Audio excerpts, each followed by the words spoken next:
Last part में हमने देखा था कि जियाओ फैन ने नाइन टेल फॉक्स को आजाद करवा दिया था, जिसके बाद उसने उससे बियाओ को जिंदा करने की टेक्निक के बारे में पूछा था, जिसने उसे बताया था कि वो खुद तो वो टेक्निक नहीं जानती, लेकिन वो किसी को जानती है जो जियाओ फैन की मदद कर सकता है। साथ ही उसने जियाओ फैन को ये भी बताया था कि विच क्लैन के लोग अभी भी जिंदा है। दूसरी तरफ रोजी और तियानिन टेम्पल के कुछ मॉन्क्स को फेंगजियान वैली भेज दिया जाता है ताकि वो फेंगजियान वैली में हुए नुकसान को ठीक करने में उनकी मदद कर सके, साथ ही उनकी जासूसी करके ये भी जान सके कि वो क्या छुपा रहे हैं। अब आगे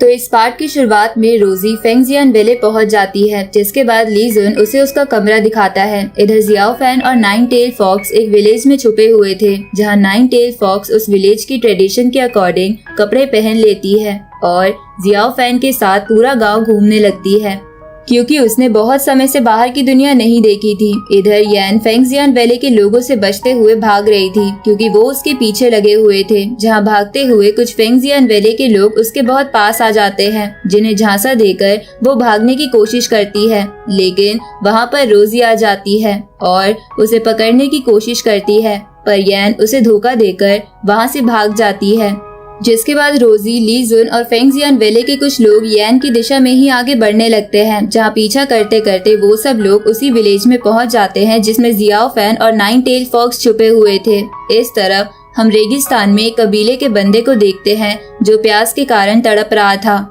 जिसकी वजह से वो बेहोश हो जाता है और आंख खुलने पर वो अपने आप को एक अजीब सी जगह पर पाता है, जहां उसे काला धुआं घेर लेता है। तभी उसे एक पर्सन की आवाज आती है जो उस कबीले वाले बंदे से कहता है कि मैं तुम्हें काफी सारी पावर्स दूंगा,